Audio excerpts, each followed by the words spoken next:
ലൂക്കോസ് അധ്യായം 5. ഒരു ദിവസം യേശു ഗന്നേസരത്ത് തടാകത്തിന്റെ തീരത്ത് നിൽക്കുമ്പോൾ ജനങ്ങൾ അദ്ദേഹത്തിന് ചുറ്റും തിങ്ങിക്കൂടി ദൈവവചനം കേട്ടുകൊണ്ടിരിക്കുകയായിരുന്നു. അപ്പോൾ കരയ്ക്കടുത്ത് 2 വഞ്ചി കിടക്കുന്നത് അദ്ദേഹം കണ്ടു. മീൻപിടുത്തക്കാർ വഞ്ചി അവിടെ ഇട്ടിട്ട് തങ്ങളുടെ വല കഴുകുകയായിരുന്നു.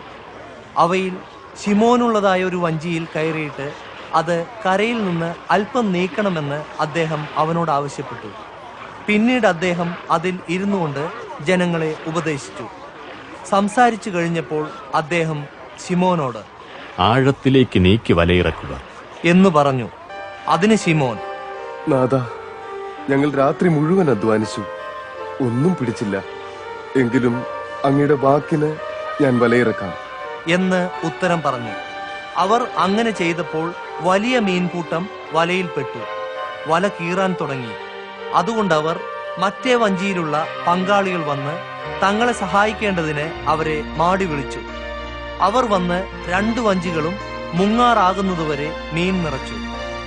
ഇത് കണ്ടിട്ട് ശിമോൻ പത്രോസ് യേശുവിന്റെ കാൽക്കൽ വീണ്, കർത്താവേ, എന്നെ വിട്ടു പോകണമേ, ഞാൻ പാപിയായ മനുഷ്യനാകുന്നു എന്നു പറഞ്ഞു. അയാളും അയാളുടെ എല്ലാ കൂട്ടുകാരും തങ്ങൾ നടത്തിയ മീൻപിടുത്തത്തെ പറ്റി വിസ്മയഭരിതരായിരുന്നു. ശിമോന്റെ പങ്കാളികളായ യാക്കോബ്, യോഹന്നാൻ എന്ന സെബദി മക്കളും അങ്ങനെ തന്നെ. അപ്പോൾ യേശു ശിമോനോട്, ഭയപ്പെടരുത്, ഇനി മുതൽ നീ മനുഷ്യരെ പിടിക്കുന്നവനാകും എന്നു പറഞ്ഞു. അങ്ങനെ അവർ തങ്ങളുടെ വഞ്ചികൾ വലിച്ച് കരയ്ക്ക് കയറ്റി സകലവും ഉപേക്ഷിച്ച് അദ്ദേഹത്തെ അനുഗമിച്ചു. യേശു ഒരു പട്ടണത്തിലായിരുന്നപ്പോൾ കുഷ്ഠം നിറഞ്ഞ ഒരു മനുഷ്യൻ അവിടെ വന്നു. അവൻ യേശുവിനെ കണ്ടിട്ട് കവിണ്ണു വീണ്, കർത്താവേ, അവിടത്തേക്ക് മനസ്സുണ്ടെങ്കിൽ എന്നെ ശുദ്ധനാക്കുവാൻ കഴിയും എന്ന് അപേക്ഷിച്ചു. യേശു കൈനീട്ടി ആ മനുഷ്യനെ തൊട്ടു. എനിക്ക് മനസ്സുണ്ട്, ശുദ്ധനാവുക എന്നു പറഞ്ഞു. തൽക്ഷണം കുഷ്ഠം അവന് വിട്ടുമാറി. അപ്പോൾ യേശു അവനോട്, ഇത് ആരോടും പറയരുത്.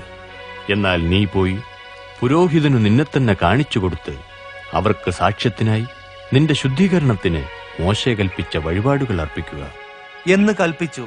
എങ്കിലും അദ്ദേഹത്തെക്കുറിച്ചുള്ള വാർത്ത അധികം പരന്നു. അതിന്റെ ഫലമായി ജനക്കൂട്ടങ്ങൾ അദ്ദേഹത്തിന്റെ വചനം കേൾക്കുവാനും തങ്ങളുടെ രോഗങ്ങൾ നീങ്ങി സൗഖ്യം പ്രാപിക്കുവാനും വന്നുകൂടി. എന്നാൽ യേശു പലപ്പോഴും വിജന സ്ഥലങ്ങളിലേക്ക് പിൻവാങ്ങി പ്രാർത്ഥിച്ചുകൊണ്ടിരുന്നു. ഒരു ദിവസം അദ്ദേഹം ഉപദേശിക്കുമ്പോൾ ഗലീലയിലെ എല്ലാ ഗ്രാമങ്ങളിൽ നിന്നും യഹൂദ്യയിൽ നിന്നും യെരുശലേമിൽ നിന്നും വന്നെത്തിയ പരീശന്മാരും ന്യായശാസ്ത്രിമാരും അവിടെ ഇരിക്കുന്നുണ്ടായിരുന്നു. രോഗികളെ സൗഖ്യമാക്കുവാൻ കർത്താവിന്റെ ശക്തി അദ്ദേഹത്തോടുകൂടെ ഉണ്ടായിരുന്നു. ചില ആളുകൾ തളർവാദം പിടിച്ച ഒരു മനുഷ്യനെ കിടക്കയിൽ വഹിച്ചു കൊണ്ടുവന്നു. അവനെ വീട്ടിനുള്ളിൽ കൊണ്ടുചെന്ന് യേശുവിന്റെ മുൻപിൽ കിടത്താൻ ശ്രമിച്ചു. ജനക്കൂട്ടം നിമിത്തം അങ്ങനെ ചെയ്യാൻ വഴി കാണാഞ്ഞിട്ട് അവർ മേൽക്കൂരയിൽ കയറി ഓടുകൾ നീക്കി അവനെ കിടക്കയോടെ ജനമധ്യത്തിൽ യേശുവിന്റെ മുൻപാകെ ഇറക്കിവെച്ചു. യേശു അവരുടെ വിശ്വാസം കണ്ടിട്ട്, സ്നേഹിത, നിന്റെ പാപങ്ങൾ മോചിക്കപ്പെട്ടിരിക്കുന്നു എന്നു പറഞ്ഞു. പരീശന്മാരും വേദജ്ഞരും, ദൈവദൂഷണം പറയുന്ന ഇവൻ ആര്?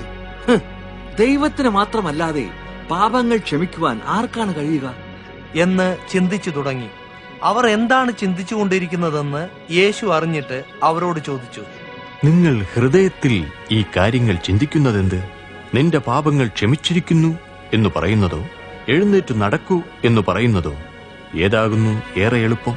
എന്നാൽ മനുഷ്യപുത്രന് ഭൂമിയിൽ പാപങ്ങൾ മോചിക്കുവാൻ അധികാരമുണ്ടെന്ന് നിങ്ങൾ അറിയേണ്ടതിന് അദ്ദേഹം പക്ഷവാതക്കാരനോട്, എഴുന്നേറ്റ് നിന്റെ കിടക്കയെടുത്ത് വീട്ടിൽ പോകുക എന്ന് ഞാൻ നിന്നോട് പറയുന്നു എന്നു പറഞ്ഞു.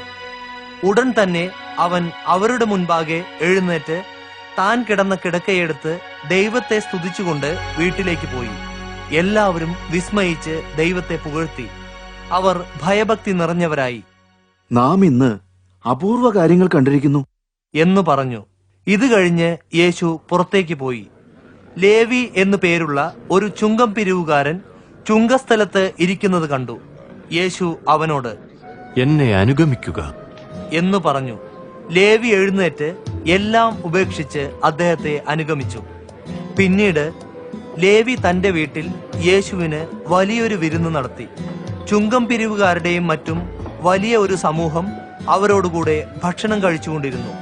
എന്നാൽ പരീശന്മാരും അവരുടെ വിഭാഗത്തിൽപ്പെട്ട വേദജ്ഞരും അദ്ദേഹത്തിന്റെ ശിഷ്യന്മാരോട്, നിങ്ങൾ ചുങ്കക്കാരോടും പാപികളോടും കൂടെ ആഹാരം കഴിക്കുന്നതെന്ത് എന്ന് ചോദിക്കുകയും പിറുപിറുക്കുകയും ചെയ്തു. യേശു അവരോട്, ആരോഗ്യമുള്ളവർക്കല്ല, രോഗികൾക്കാണ് വൈദ്യനെ കൊണ്ട് ആവശ്യം. ഞാൻ നീതിമാന്മാരെയല്ല, പാപികളെ അത്രേ മാനസാന്തരത്തിലേക്ക് വിളിക്കുവാൻ വന്നിരിക്കുന്നത് എന്ന് ഉത്തരം പറഞ്ഞു. അവർ അദ്ദേഹത്തോട്, യോഹന്നാന്റെ ശിഷ്യന്മാർ കൂടെ കൂടെ ഉപവസിക്കുകയും പ്രാർത്ഥിക്കുകയും ചെയ്യുന്നു. പരീശന്മാരുടെ ശിഷ്യന്മാരും അങ്ങനെ ചെയ്യുന്നു.